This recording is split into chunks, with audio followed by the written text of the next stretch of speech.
안녕하세요. 덴나 프로젝트의 현입니다. 우리 너무 오랜만이죠. 제가 지금 진행하는 프로젝트가 있어서 영상 제작에 소홀했습니다. 2월 15일 정도면 끝날 것 같으니까 조금만 양해를 부탁드립니다. 자, 오늘은 저번 편에 이어서 공구 병아리들을 위한 영상입니다.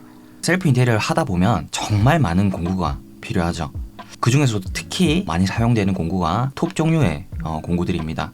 썰고 자른다는 목적은 똑같지만 용도에 따라 정말 많은 톱 종류의 공구들이 많습니다. 이 톱 종류의 공구들이 어떤 용도로 쓰이는지, 또 종류는 어떤 것들이 있는지 빠르게 정리해 드리겠습니다. 첫 번째, 컷소. 길게 장착된 톱날이 빠르게 앞뒤로 왕복 운동을 하면서 파이프나 목재 등을 자르는 용도로 쓰이는 공구입니다.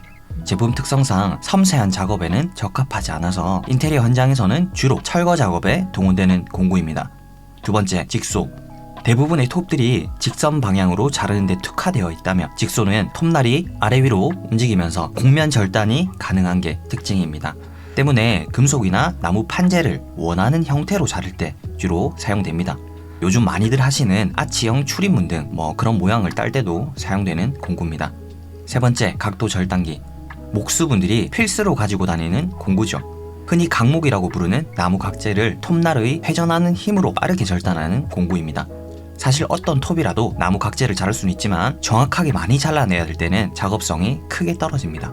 반면 각도 절단기라는 걸 이용을 하면 직각뿐만 아니라 미리 세팅되어 있는 각도만큼 각재를 반복해서 많이 자를 수 있습니다. 그래서 목수분들에게는 빠질 수 없는 공구이기도 합니다. 각재는 구조체를 만들 때 많이 사용합니다.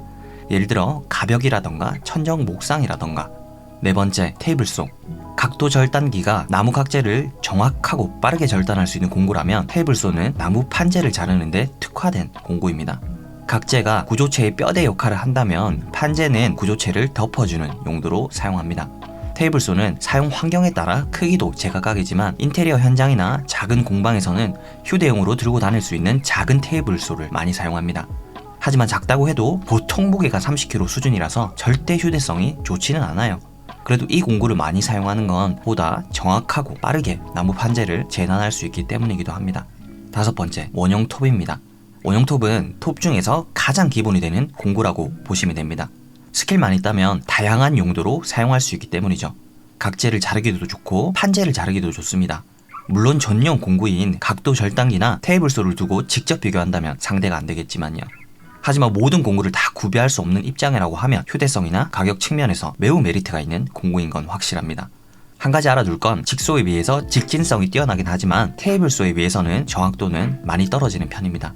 한마디로 방향 조절을 잘 못할 경우에 판재를 직각으로 자르기 힘들다는 이야기예요.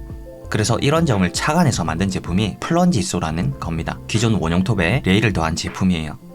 직선이 보장되어 있는 이 레일 위에 원형 톱을 올려놓고 밀어주기만 하면 직선으로 잘리는 간단한 원리죠.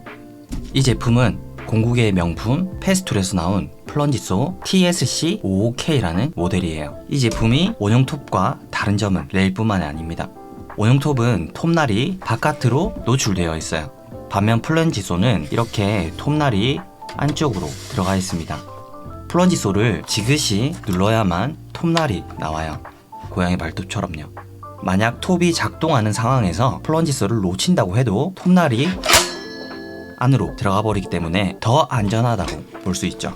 패스툴의 플런지소는 특히나 명성이 자자한 제품입니다. 우리가 원형 톱이 아닌 플런지소를 사용하는 이유는 정확성을 보장받기 위해서죠. 그런데 대부분의 플런지소가 우리의 생각보다 정확성이 좀 떨어져요. 그런데 이 제품은 다릅니다. 플런지소는 톱날이 목재에 들어가는 깊이 조절을 할 수 있어요.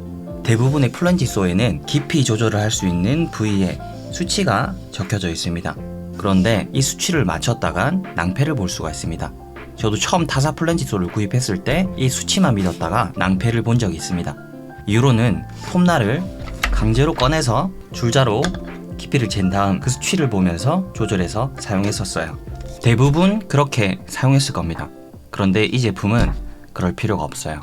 1mm 단위까지 미세하게 조절할 수 있는 정확한 제품이라는 이야기입니다.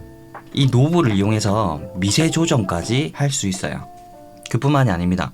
톱 종류의 공구를 처음 사용하는 대부분의 공구 병아리들은 관련 공구를 사용하면 목재가 아주 깔끔하게 잘리는 줄 알 거예요.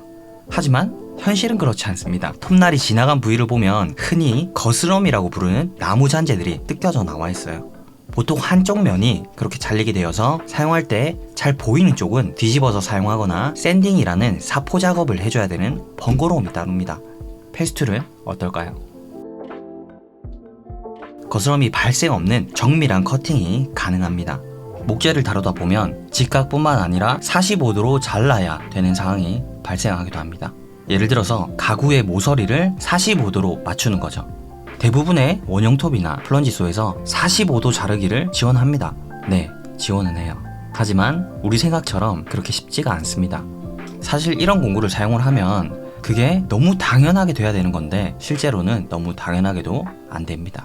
그래서 이어질 영상에서는 이미 플런지소를 사용하시는 분들은 놀라실 테고 전혀 사용해보지 않으셨거나 모르시는 분들은 너무 당연한 거 아닌가 라는 생각을 하실 것 같아요.